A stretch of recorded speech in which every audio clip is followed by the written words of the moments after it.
Hello friends, ഇന്ന് ഞാൻ വീട്ടിൽ തന്നെ ഒരു ക്യാപ്പിച്ചിനോ ഉണ്ടാക്കാമെന്ന് വിചാരിച്ചു. സോ അതിന് ഞാനൊരു ബൗളിൽ 1 ടീസ്പൂൺ ബ്രൂ കോഫിയും ഒരു 2 ടീസ്പൂൺ ഷുഗറും കൂടിയാണ് ആഡ് ചെയ്തത്. ഞാൻ ഈ ഓർഗാനിക് ബ്രൗൺ ഷുഗറാണ് ആഡ് ചെയ്തത്, അതുകൊണ്ട് ആ കളറ് മാറ്റാം. പിന്നെ അതിലേക്ക് ഞാനൊരു 2 ടീസ്പൂൺ പാലും കൂടി ചേർത്തിട്ടുണ്ട്. ഇത് മൂന്നും കൂടി ചേർത്തതിൻ്റെ ശേഷം ഞങ്ങളൊരു എഗ് ബീറ്റർ വെച്ചിട്ട് നമുക്ക് നല്ലോണം ബീറ്റ് ചെയ്തെടുക്കാം. നിങ്ങൾക്ക് വേണമെങ്കിൽ സ്പൂണിലും ബീറ്റ് ചെയ്യുന്നതിനെ കൊണ്ട് കുഴപ്പമൊന്നുമില്ല, പക്ഷേ കുറേ ടൈം എടുക്കുന്നേ ഉള്ളൂ.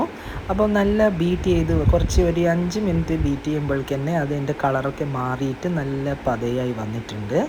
അപ്പോൾ ഈ ഒരു കളർ മാറുന്ന സമയത്ത് നിങ്ങൾക്ക് ഏത് ഗ്ലാസ്സിലേക്കാണ് വേണ്ടതെന്ന് വെച്ചാൽ ആ ഗ്ലാസ്സിലേക്ക് ഒഴിച്ചു കൊടുക്കുക. ഇതുപോലെ ഗ്ലാസ്സിൽ ഒഴിച്ചിട്ട് അതുപോലെ തന്നെ അതേ സെയിം പാത്രത്തിൽ തന്നെ നമുക്ക് എത്ര പാലാണ് വേണ്ടതെന്ന് വെച്ചാൽ ആ പാലും കൂടി അതിൽ ഒഴിച്ചിട്ട് ഞാനൊരു 1 മിനിറ്റ് ബീറ്റ് ചെയ്തെടുത്തിട്ടുണ്ട്. നല്ല പത വരാൻ വേണ്ടിയിട്ടാണെന്നൊന്ന് ബീറ്റ് ചെയ്യുന്നത്. ചൂട് പാലാണ് ഞാൻ യൂസ് ചെയ്തത്. അപ്പോൾ അതും കൂടി ഇതിലേക്ക് ഒഴിച്ചതിൻ്റെ ശേഷം നമുക്ക് ആ മൊത്തം പതയും അതിലേക്ക് ചേർത്ത് കൊടുക്കാം.